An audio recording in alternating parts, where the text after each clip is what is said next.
Spoštovane gimnazijke, spoštovani gimnazijci in drugi obiskovalci, spoštovana gosta, gospod Bojan Grbošek in gospod Marjan Šetinc. Vse lepo pozdravljam v naši knjižnici. Danes bomo prisluhnili predstavitvi razgibane življenjske poti, kot jo poznam malo. Osrednji gost, veleposlanik magister Bojan Grbošek, je imel priložnost bivati v mnogo različnih krajih in spoznati široko paleto kultur. Odraščal je v Trstu in Gradcu, maturiral je v Ljubljani. Po študiju pa je bil asistent na fakulteti za družbene vede, tedaj je bila to FSPN, univerze v Ljubljani. Deloval je kot novinar v zunanji politični redakciji radija in kasneje televizije Slovenija. Med osamosvajanjem Slovenije med letoma 1987 in 1991 je bil dopisnik Dela in nacionalne RTV iz Dunaja in je živo doživel zgodovinsko podiranje Berlinskega zidu. Od januarja 1992 do decembra 1994 je bil slovenski diplomat na Dunaju. Od veleposlanika ga je pot ponesla na Poljsko, v Argentino in Švico. Tam je leta 2013 tudi zaključil svojo diplomatsko pot. Svojo prvo knjigo je izdal leta 1984 z naslovom Mirovna gibanja in evrorakete. Od tedaj je šlo več njegovih knjig. Uspešnica je gotovo njegova predzadnja iz leta 2014 Zakaj Slovenija in Švica. Knjiga Trst, Ljubljana, Dunaj in širni svet pa je šla lani in je nedvomno izjemno zanimiv prikaz druge polovice prejšnjega stoletja skozi osebno izkušnjo in doživljanje. Z veleposlanikom Grboškom se bo pogovarjal tudi veleposlanik, magister Marjan Šetinc, po rodu Brežičan in nekdanji brežiški gimnazijec. Gospod Marjan Šetinc je študiral v Ljubljani na filozofski fakulteti in magistriral na London School of Economics. Kot raziskovalec mnenj in stališč delavcev je najprej delal pri Zvezi sindikatov Slovenije, po letu 1980 pa kot raziskovalec na Pedagoškem inštitutu v Ljubljani. Leta 1989 je uspel vključiti Slovenijo v mednarodne primerjave šolskega izobraževanja. Istega leta je tudi ustanovil revijo The Schoolfield, ki danes izhaja v Londonu pri založbi Sage. Leta 1992 je bil v Brežicah izvoljen za poslanca v državnem zboru. Med letoma 1998 in 2002 je deloval kot veleposlanik Republike Slovenije v Londonu, ter z letom 2008 še 6 let kot veleposlanik Republike Slovenije v Varšavi.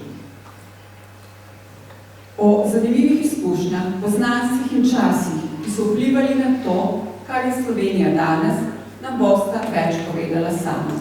Prisluhnimo našemu gostu. Najlepša hvala za besedo. Kot je že gospa direktorica povedala, in seveda, kot ste prebrali na vabilu, bomo danes govorili o knjigi Trst, Ljubljana, Dunaj in širni svet. Reminiscence in razmišljanja. To je druga knjiga, ki jo je veleposlanik Bojan Grbošek napisal po odhodu iz aktivne diplomatske službe leta 2013. Torej, leta 2014 je šla prva knjiga po njegovem odhodu iz službe in sicer Zakaj Slovenija in Švica. Ni Švica. Gospoda Grboška žilica za pisanje žene že iz davnih študentskih let, morda že dijaških. Kot rečeno, pred nami je njegovo najnovejše delo. Torej, kolega Bojan, začnimo z osnovnim vprašanjem. Kaj te je gnalo, da si se odločil napisati to knjigo? Ja, predtem, hvala za uvod, predtem je lep pozdrav, spoštovana direktorica, gospa Benkoč, spoštovana gospa Ela Gaborovič, organizatorka tega dogodka in en lep pozdrav vsem skupaj. Ko s posebnim zadovoljstvom recimo sem prisluhnil predlogu kolega in prijatelja Marjana Šetinca, da bi se knjigo predstavilo tudi v Brežiški knjižnici. Recimo to iz sentimentalnih razlogov. Oče je bil namreč rojen tu, v bližini, v Dolenji vasi pri Krškem. Osnovno šolo je obiskoval v Vrtičah in sam nisem obiskoval teh krajev, tako pač je. Zdaj pa, preden bom začel z odgovorom, še posebej lep pozdrav, če se slučajno kdo od vas piše Grobovšek ali pa Godler, to je bilo pa ime moje stare mame, odrečeno se mi zdi prav, da tudi to storim. Zakaj sem napisal to knjigo, zakaj ljudi se pišejo ali je? Ko so vprašali ameriškega pisatelja Williama Faulknerja, zakaj piše, se je hudomušno rekel for money, za denar. To vam slovenski pisatelj nekaj se s tem ukvarja gotovo verjelo, ker denarja tu ni. In to je čisto gotovo. Vendar eden izmed razlogov je gotovo slopo pri povedovanju. Ampak to je človeška lastnost in seveda, da človek izrazi, izpove, se samo očiščuje preko figur, v prozi recimo, svoje življenje, svoje probleme, dileme, etc. izkaže. To, kar jaz počajem do sedaj, romana še ni bilo, je esejistika. To so eseji. V celoti pa je, kot povedano, pisanje posebna vrsta pripovedovanja, žilica, talent za pisanje, tako kot velja po ostalih zadevah, nekaj talenta, če je, toliko bolje, vendar predvsem je pa pisanje trdo delo. Zelo trdo delo, tako da veste, če se boste odločili za to, to je umsko. Umbranje. Tako, ja, še posebno, če je slabo napisano, in to je umsko in fizično delo. Kot pove moja knjiga, oziroma podnaslov, gre tudi za knjigo in nesmislu spominu. Zrastel sem, kot rečeno, v Trstu, zato sem rastel tudi v Avstriji. Sem ameriški magister. Že v mladih letih, v 20-ih sem z nahrbtnikom potoval tam do Afganistana, pa do Japonske. Skratka, in kot študent, novinar, diplomat sem srečal številne osebnosti, ki jih je v mojem času vsaj poznal v svet. Spremljal sem procesne dogodke, ki so pred desetletji spremenili Evropo, vključno s Slovenijo. In nazadnje do 14. leta sem rastel v Trstu, ki ga pri nas, pa vsaj vaši stari starši, morda nekateri bolj poznajo po nakupovalnih safarijih, se strani Slovencev in ostalih Jugoslovanov v jugoslovanskih časih, vendar je pa Trst zelo pomembna točka, geopolitična in konkretno tudi sam Churchill takrat, ko je označil, ko je železna zavesa, ta razlika oziroma ta meja med vzhodom in zahodom poteka od Ščečina na Poljskem, zdaj do Ščetin in do Trsta. Skratka, to je pomemben kraj, in ko boste odšli oktobra tja, se spomnite tudi tega. Skratka, bomo je pa nekdo pred leti, nekajkrat se me je spodbudilo in napišem to, kar pripovedujem, sej deloma sem že skrbi se tega zelo veliko, ampak v neko celoto morda. In namreč dejstvo je tako, če je ni napisano, tega ni. Tako kot veste sami, če časopisu ni nečesa, potem se to ne zgodilo, oziroma na spletu danes.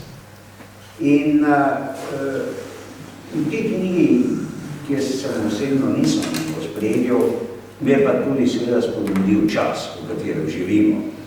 To so dejansko zopet izredno, bi rekel,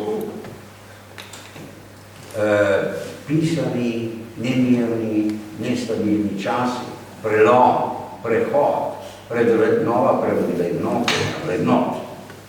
No in skupni imenovalec za take, za to, kar doživljamo, sta recimo pojma globalizacija in digitalizacija. Tega ena generacija ni poznala. Oziroma, se je dogajalo še posebno globalizacija, ampak ni bilo tako zdaleč od tega, da bi bilo to v spredju. Mlada generacija, večinoma vi, je pa zrasla v tem obdobju globalizacije, digitalizacije, tudi v času razvrednotenja prejšnjih vrednot in novih vrednot pa ravno še niso postale jasne. In kako je bilo pri tem vaša generacija Enfo? Ne ve. Niste doživeli tega. Za vas tega je, kar vam gotovo vaša profesorica zelo dobro pove, povedal so zgodovine, ampak če tega niste doživeli, seveda neka druga zadeva. Niste doživeli zahoda, vzhoda, niste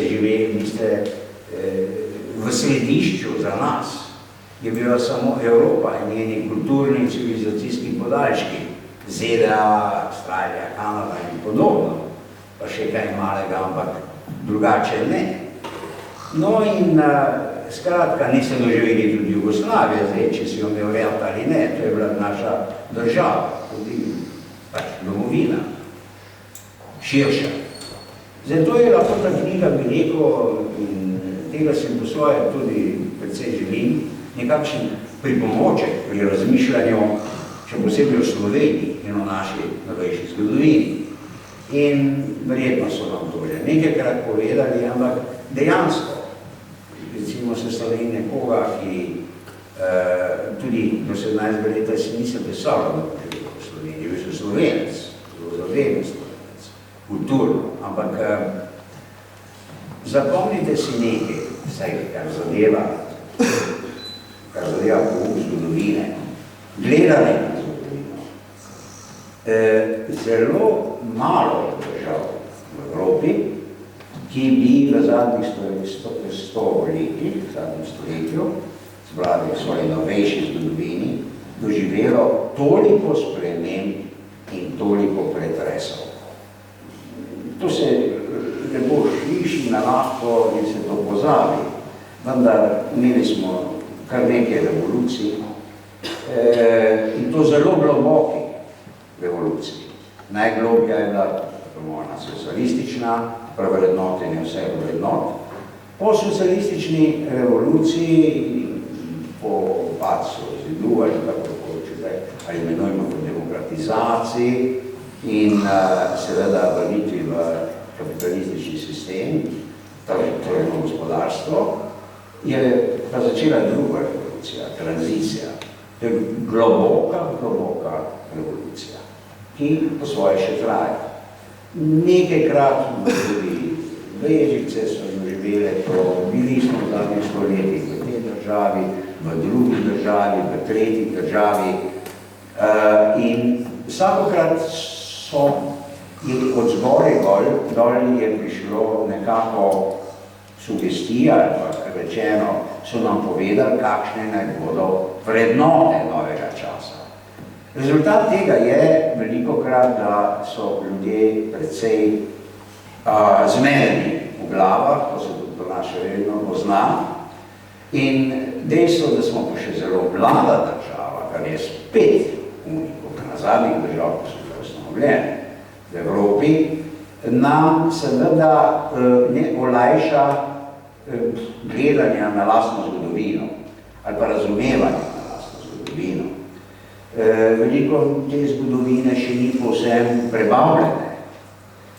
En režim je povedal, da je bila stara Avstrija slava, drugi je povedal, da je stara Jugoslavija slava, tretji je povedal, da je bila socialistična slava in tako naprej. In skratka, eno pomešanje teh vrednot in neko pomankanje jasnosti je prisotno. Obenem imamo digitalizacijo, obenem imamo globalizacijo, imamo močne pretrese tudi v organizaciji mednarodnega reda, gospodarskega in političnega, mogoče skupni imenovalec je tukaj predsednik Trump in ali pa nova vloga ZDA.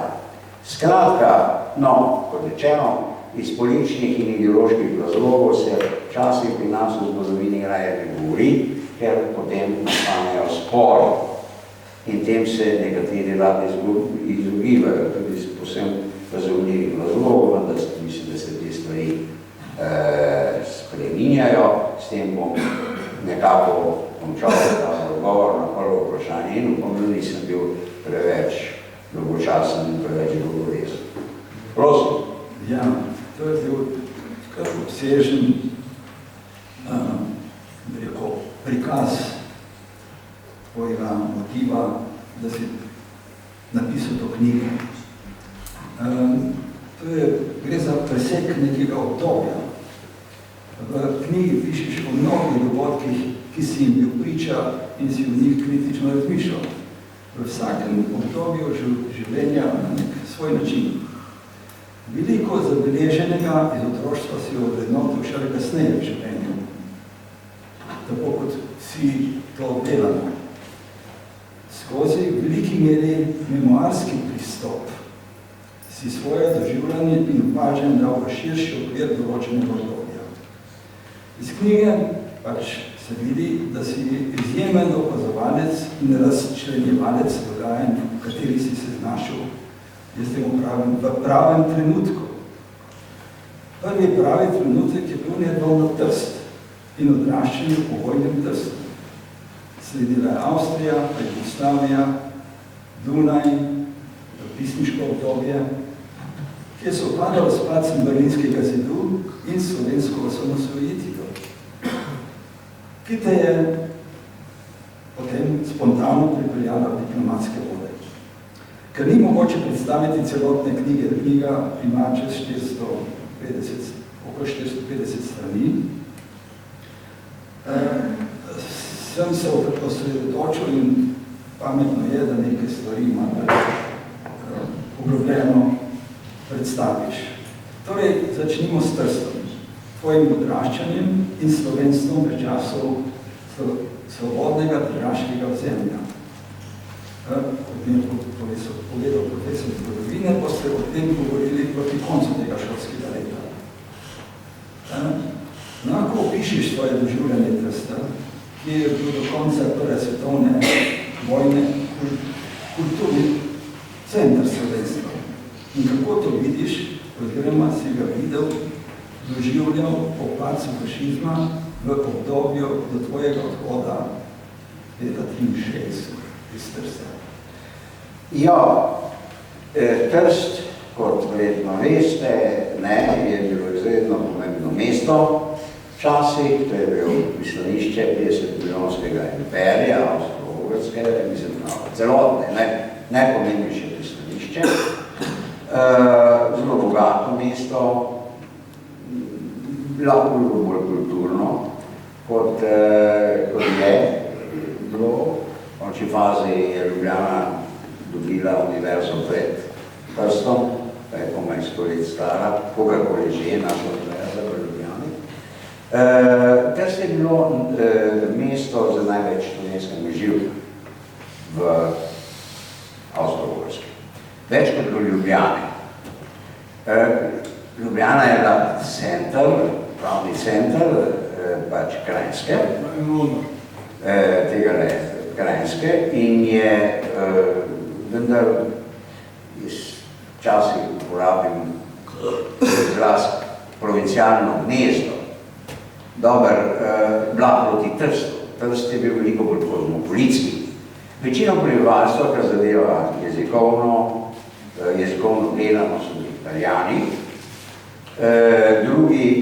Druga skupnost so bili Slovenci, slovensko govoreči, tretja nemško govoreči, potem se pa še manjše skupnosti Grkov, Armencov, Judov je bilo tudi veliko, zdaj če jih vzamemo od nacijo, kakorkoli že.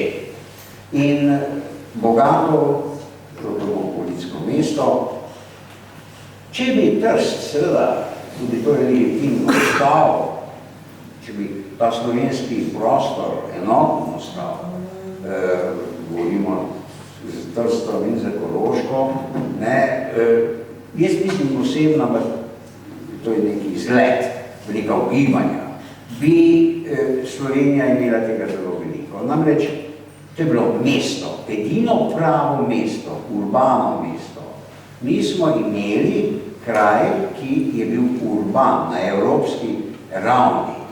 Druga je provinca. Slovenija je nastala iz podeželja, iz kmečkega prebivalstva in medtem pa v Trstu smo imeli slovensko buržoazijo, kar nekaj, zelo veliko kulturne dejavnosti, politične dejavnosti in to, kar se je zgodilo, izguba Trsta in s tem odhod Slovencov tam, je bil en, za mene se mi zdi, najhujši udarcev, kar jih je slovenstvo doživelo. In obnašamo se včasih nezrelo tudi zato, ker smo imeli urbanega prebivalstva premalo, še pred stoletji, ampak in takrat je pa s Trstom to padlo. Slovenstvo je bilo zbrisano praktično, fizično, z požigi domov, z preganjanji in tako naprej, z fašistično zrakovlado. Po drugi svetovni vojni se je mislilo, da bo Trst slovenski, nekateri so si to želeli pri nas, prvično.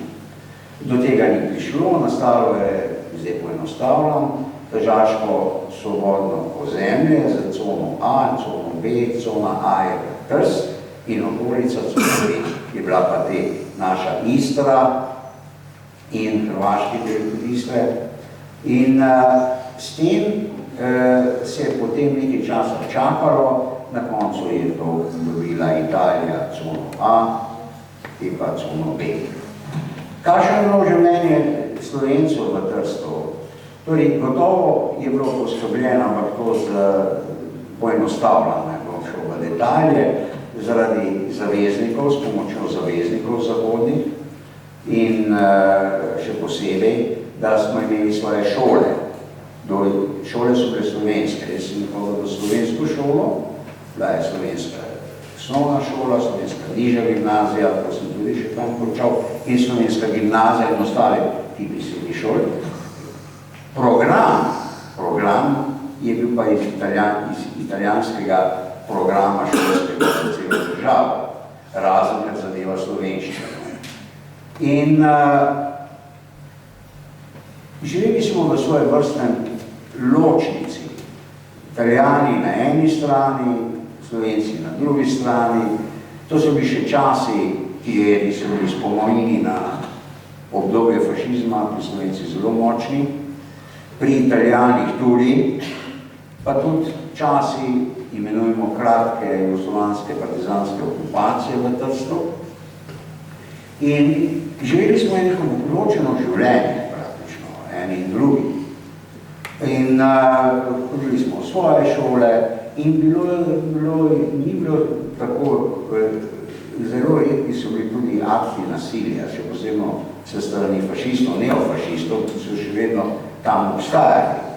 Na nas sam razlagam, ko sem hodil tam 12-letnic na neko železno palico v šoli, zato ker smo se bali, da nas bodo napadli pred šolo, neofašisti in tako naprej. Tako da ta Trst jemite ga takole, kot zdaj jokanje za Trstom. Jaz mislim, da največ lahko človek najglobje razmišlja o tem, kaj bi bilo, če bi Trst obstal kot en del velikega teritorija in imel vpliv na Ljubljano. To se mi zdi pomembno. Drugače to je zbrisano, vi veste, kar se v zgodovini zbriše, tega ni. Tega ni. V tem prostoru je bil tretji raj, to je 4 leta, samo imamo kljub temu. In Avstro-Ogrska je bila 100 let in tega ni bilo. Skratka, na kratko, živeli smo v svojem prstem apartheidu, morda sem imel malo sreče, tudi v tem, starši niso bili sta, oče sem povedal, kot je doma, in mati je Ljubljančanka. In živeli smo tudi kar nekaj časa v nekaj hiši, kjer je bilo veliko Judov. No, Judov pa nas pač ni bilo. No in te so sploh zelo kozmopolitski, zelo spekulanski. In moram reči, da prvič je dobro, da se človek z različnostjo v svojih mladih letih sreča. Ne, da pride človek, ki je napravljen malo drugače, ima drugače barvo kože in se ga ti ustrašiš.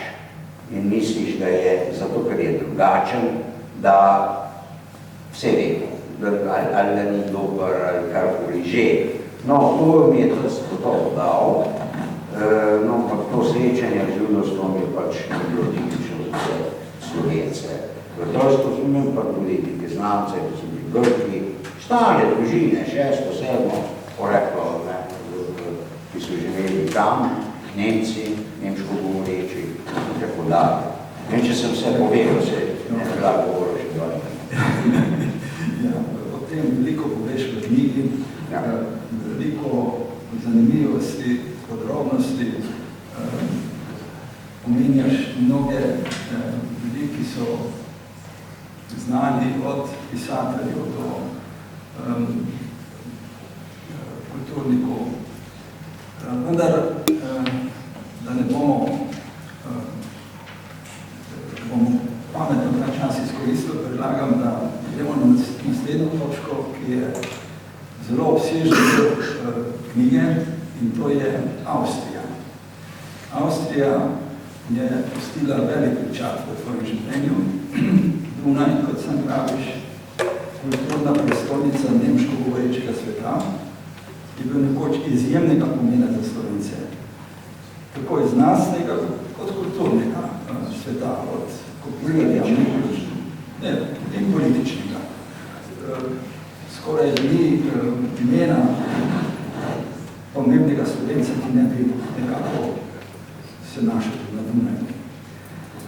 Po nekaterih podatkih, vsaj tako sem slišal, živi na Dunaju več Slovencev kot na Koroškem. Danes. No, in kako je s tem danes? Koroških Slovencev, ne? Ja. Kar zadeva, mogoče, da ne delam ravno preveč konkurence vašim profesorjem zgodovine, ampak neka razlika, celoti gledano, zadeva koroško problematiko, ki pa seveda ni neka problematika urbanih področij, to je podeželje. To je zelo različno, tudi politično se je to izražalo vedno, ne, v Trstu, dokaj liberalno, levo in tako naprej, na Koroškem veliko manj, to je pač nekaj velikih mest. In to velja tudi za Slovence. Zdaj seveda Italija je zasedla tiste kraje, ki so bili slovenski. Zasedla, okupirala. Tam ni bilo referenduma, bi radi bili v Jugoslaviji, ali bi radi živeli v Italiji, nič ni bilo tega. In seveda to je bila neka tuja država, povsem tuja. Slovenci v Trstu so bili pač Avstrijci, ker so bili pač del Avstrije, in Slovenci. Na Koroškem bila zadeva drugačna. Koroški Slovenci so pač vedno Avstrijci. Prej je bila Avstrija, zdaj je Avstrija, po resnično. Tam je bil plebiscit, tam se je odločalo, da bi šli radi v Slovenijo, v Jugoslavijo, da bi šli v Avstrijo, ali ostali v Avstriji. In kot veste, se je večina prebivalstva, tam je se je odločalo o tem, in veliko Slovencov, verjetno, če bi vsi Slovenci se odločali takrat za Jugoslavijo, bila to del Jugoslavije, ampak so imeli svoje razloge, da se za to niso odločili. Skratka, gre za nekaj, vendarle neke bistvene razlike. Tisto, kar se seveda, mislim, da je Avstrija bila vedno od konca, bom še nazaj šel, od konca prve svetovne vojne, prej dokaj oskosrčna do te naše manjšine. Zelo, včasih se človek čudi in namreč, da tako malo pravic je bilo danih, oziroma tisto, kar je bilo podpisano, da je bilo tako malo uresničeno v praksi, vsem za prakso.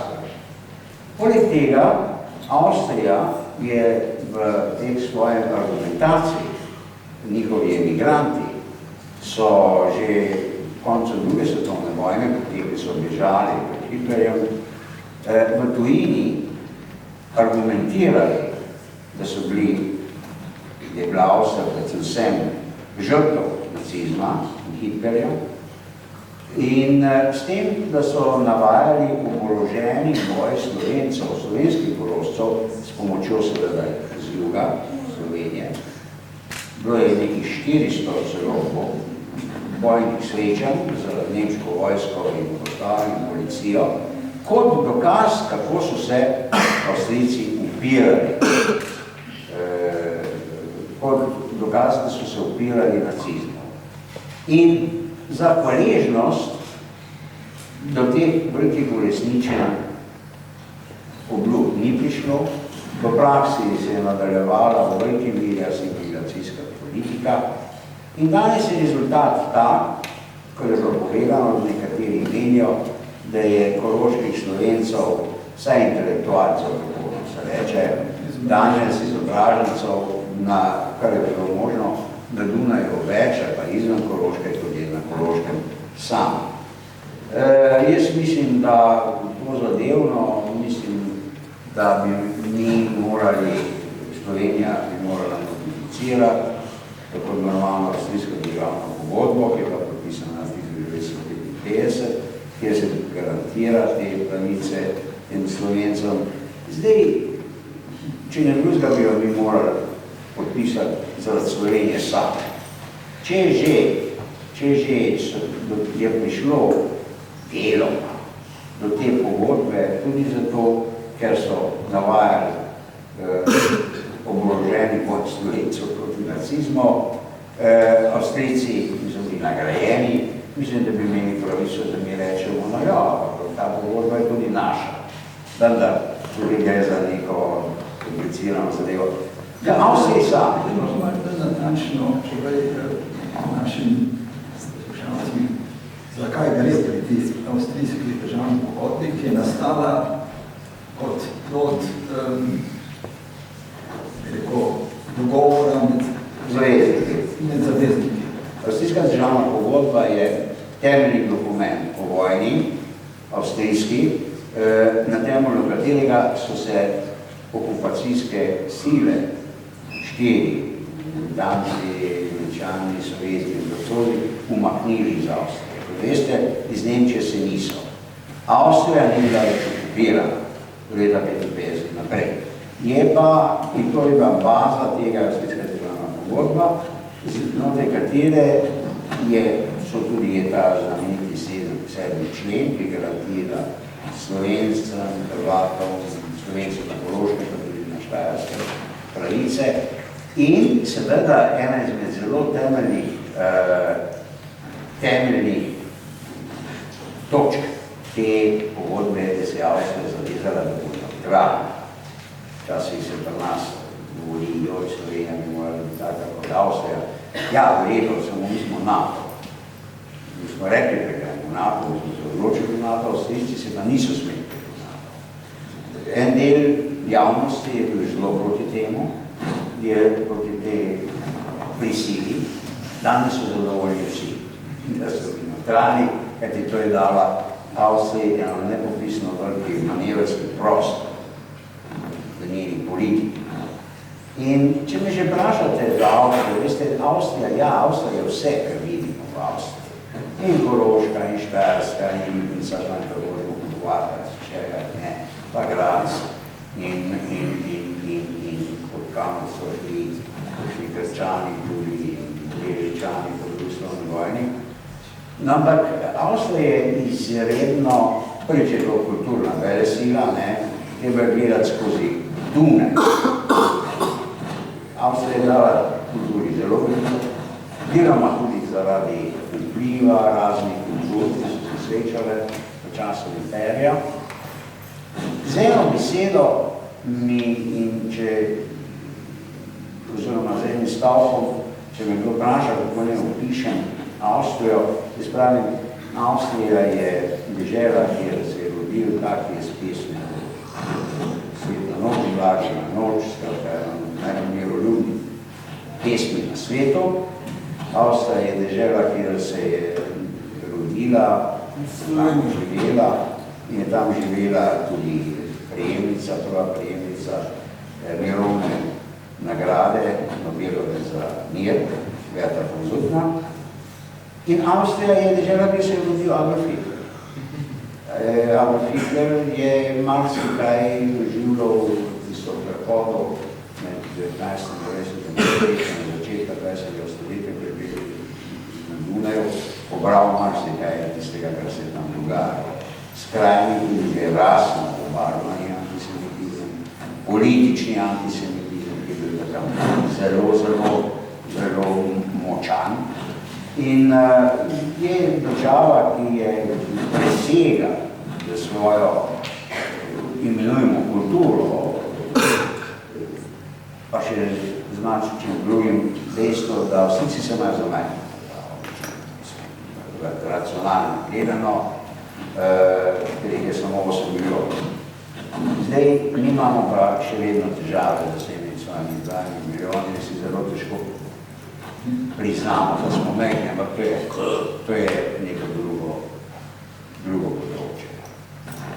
Ja, seveda, na Dunaju moramo se še malo ponoviti. Namreč na Dunaju si doživel eksodus vzhodnih Nemcev. Na Dunaju, torej v Berlinu, si v živo gledal padec berlinskega zida. Ne, tega nisem, pa bil prirezani v žice na mađarsko-avstrijski meji. Vse to je znani posnetki, ki so šli svet takrat, čisto slučajno, ko dva ministra sta povabila dopisnike iz Dunaja, da se to gleda. Pardon. Ja, mislim, da prav to. Ja. To so neki prelomni dogodki. To je pomembno pravzaprav prilago združitve Nemčije do celega kupa stvari, ki so tudi determinirale naš položaj, položaj Slovenije. Torej, takrat si ti veliko pisal dopisoval o teh zadevah in nekaj tega tudi je lahko malo posvetliš to, ker se mi zdi, to se je dogajalo na prelomu iz 80-ih do 90-ih leta. To so bila prelomna leta največja po drugi svetovni vojni. Po drugi svetovni vojni se je razmišljalo, da je svet urejen, da so meje definirane. Se je bil urejen na nek način. Ja, no, in zgodilo se je to, da nas še zgodovina, kot je rekel, na nek način presenetila. Dunaj je bil vedno za zahodne dopisnike, druge, ampak je opazovalnica za to, kar se dogaja v vzhodni Evropi. Zakaj? Zato tudi, ker je Avstrija bila neutralna. Tam je bilo institucije vzhodne Evrope, Usta banka in tako dalje. No, pa blizu češke meje, blizu češke slovaške meje, blizu mađarske meje, ne tako daleč od slovanske meje. Skratka, nekje po vsej logiki, polno ljudi, ki so prišli od tam in so živeli na Dunaju, imeli poznanje, vedenje o tem. Skratka, in zato je Dunaj bil zelo prominenten po zadevno. V tistem času, ko sem bil dopisnik, se je tudi dogajala konferenca o varnosti in sodelovanju v Evropi, Gorbačov je prišel na oblast, skratka, zadeve so se premikale in ne smemo pozabiti, ne, seveda močen sunek v smeri sprememb, ki so se pol dogajale v socialističnih državah, je dala Poljska, in to pa že prej. Nikoli pozabiti. No, pa dobro, nikoli pozabiti, dokaj živeli, če boste, ampak dovolj. In zdaj, kar zadeva same, zanimivo je, da takrat se je Jugoslavija, ki pa ni bila ne vzhod, ne zahod, bila je socialistična država, res, ampak za ekonomijo, ljudje so lahko potovali v tujino, že delali v tujino, se niso vrnili, če se niso hodili in tako dalje. Da Jugoslavija ni bila tako sprednja, konkretno je bila, kar Mađarska je počasi po tem liberalnem socializmu prehitevala, jo je prehitevala. In če že tu in tam nekateri veste, že so neke polemike v vlogi Avstrije, tako imenovano razpadu Jugoslavije.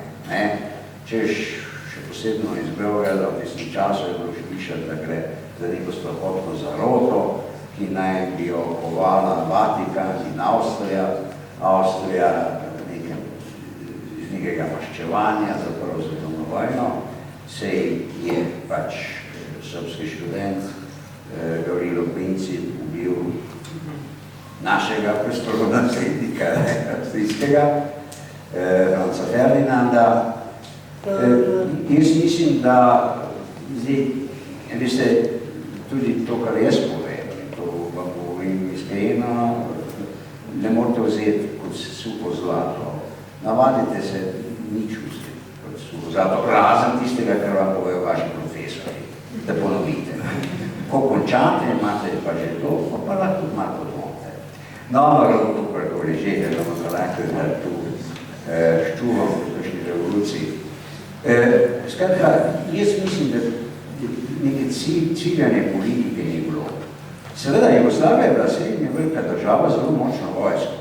Nihče nima rad sosede, ki so večji od njega. Slovenija ima to srečo, da so vsi večji od nas.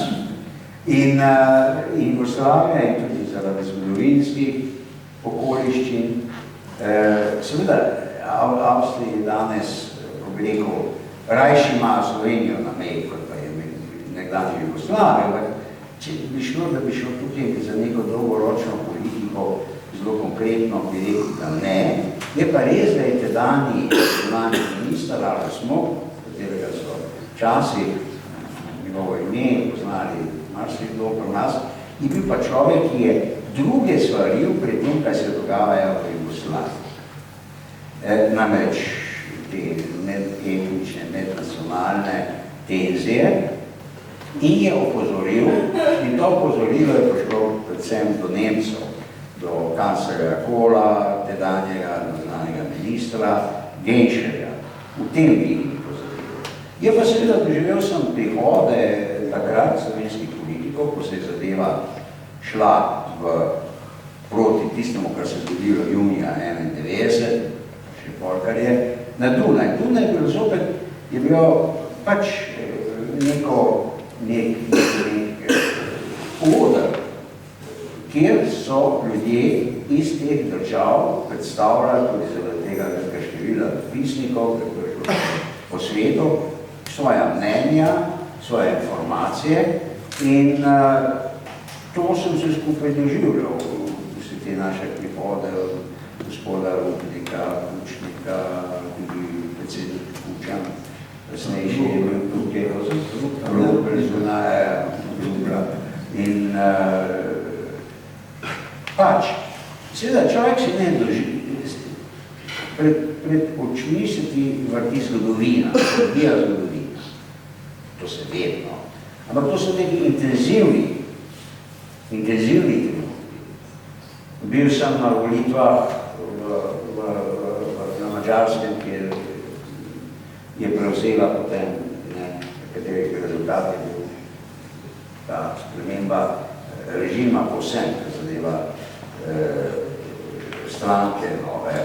Bil sem v Pragi, ko je dni, ko je padel komunistični režim, ker sem imel tudi pokrival, tja potoval Madžarsko, Slovaško in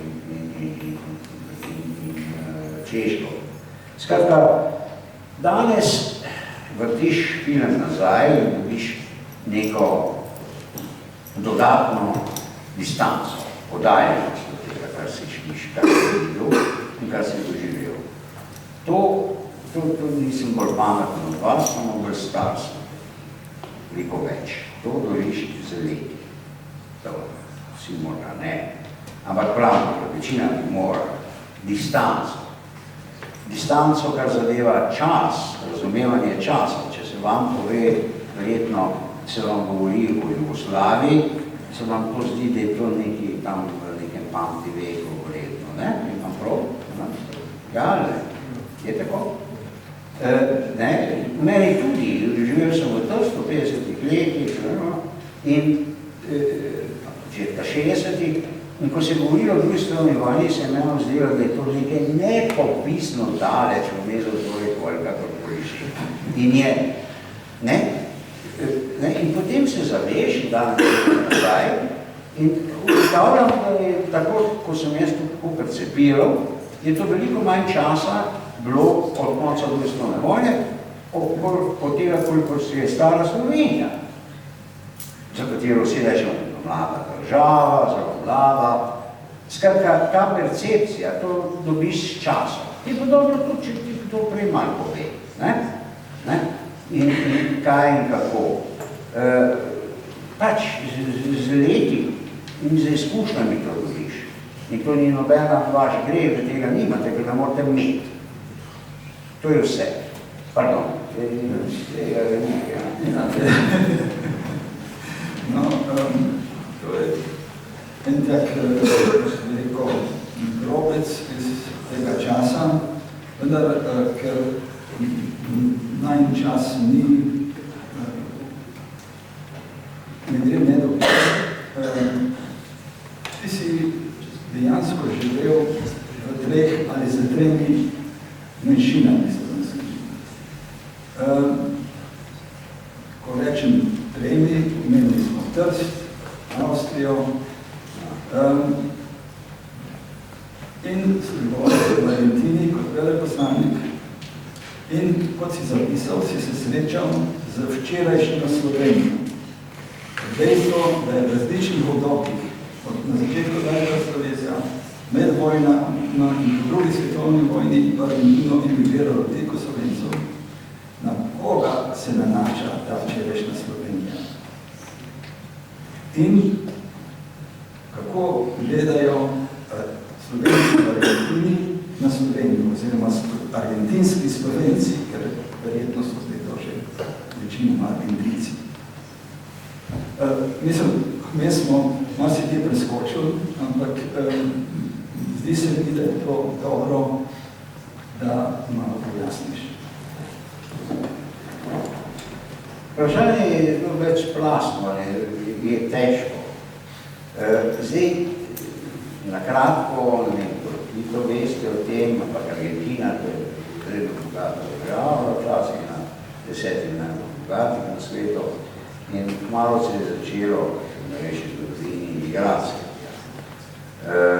Prvi so bili prekmurci naši, ko so šli v Argentino in v Urugvaj večinoma.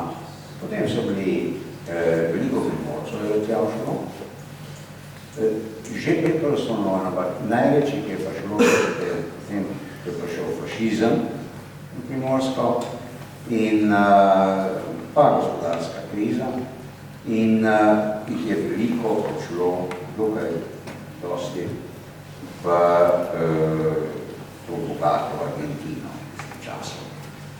Na zadnji val, poenostavljam, je bil ta tako imenovana politična imigracija, to so bili ljudje, ki so odšli kot skupina v Argentino po drugi svetovni vojni. Potomci sami ljudi, ki so izbežali iz Slovenije v tujino, večinoma so v Koroškem, locirani deloma v Italiji.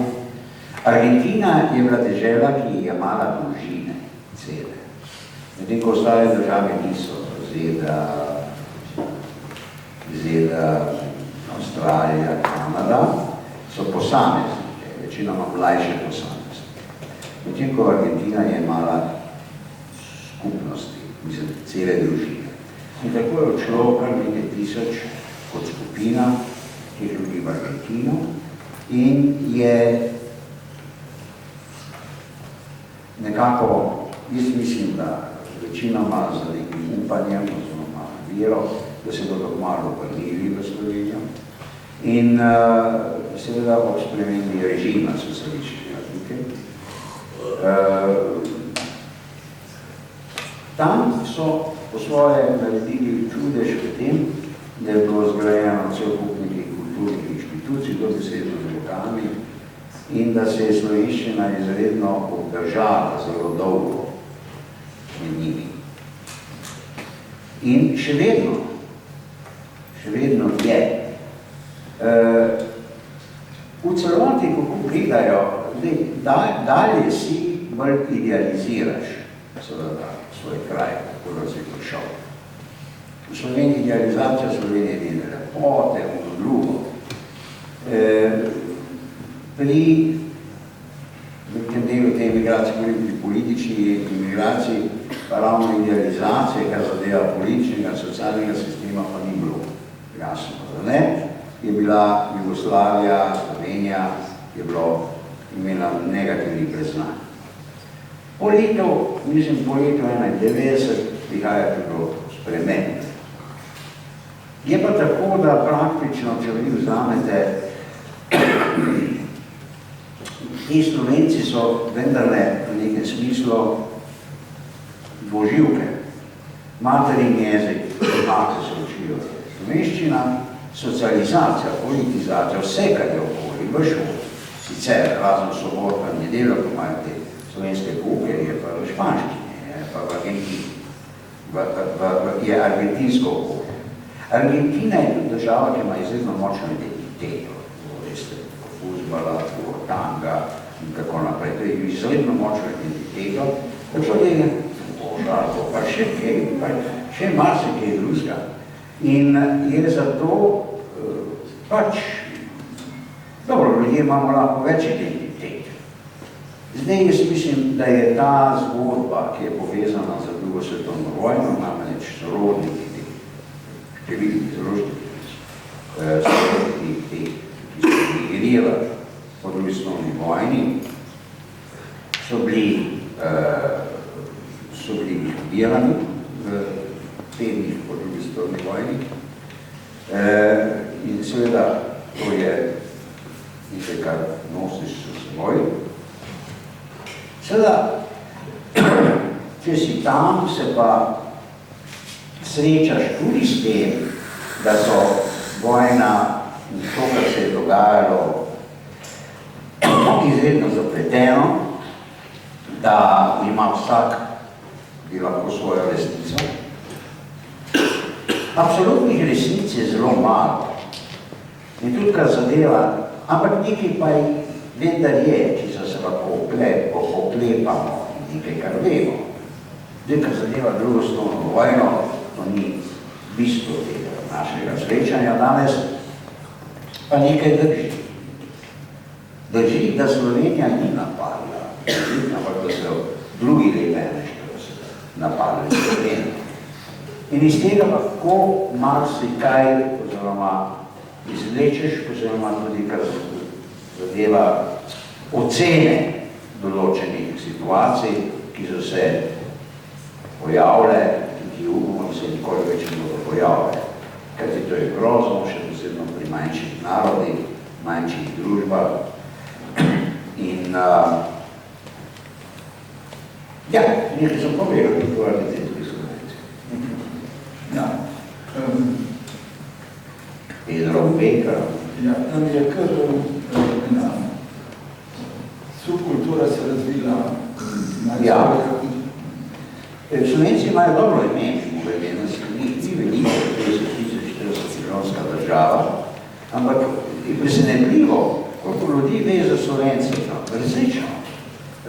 Poleg tega je bilo tudi nekaj prominentnih ljudi, ki so se zelo vključili v to družbo, nekaj gospodarstvenikov, ampak recimo, en izmed težačev tudi je arhitekt Sulčič, pomemben arhitekt, on je pač projektiral ta stadion Boca Juniors, no potem začetnikov dizajna industrijskega in tako naprej. Koliko te preseneča in tudi ta, koliko se pravi, ta povezava v Slovenijo, ki je še vedno prisotna, ne? Čim bi pa rad povedal, da je to, da so tako postali povezani, za katere lahko samo damo klobuk dol, je pa vendarle tudi dejstvo, da Argentina je država, saj kar zadeva bili Argentinci, so vsi zadržali zelo močno identiteto za deželo, s katerimi so prišli. Veliko bolj kot ljudje v Braziliji, veliko bolj kot ljudje v Čilu, in za Argentina je bilo tipično. Zato je tudi deloma to vplivalo na slovensko skupnost, da je tako zadržala svoje korenine, oziroma tudi slovensko identiteto. Ja, približujemo se našemu časovnemu okviru. Jaz bi rekel, da ta knjiga je nedvomno nek zapis zgodovinskih dejstev o več kot pol stoletja Slovenije. Je tudi, kot ste slišali, družbeno-politična razčlenitev dogajanja v tem obdobju. Seveda s pogledom odličnega opozovalca, ki je znal svoje opažanja in razmišljanja tudi jasno zapisati. Jaz bi temu rekel, je živa zgodovina, branje je lahko dobra dopolnitev že obstoječe vednosti v dogajanju v drugi polovici 20. stoletja. In, kot veste, knjiga je dostopna povsod v knjižnicah in knjigarnah.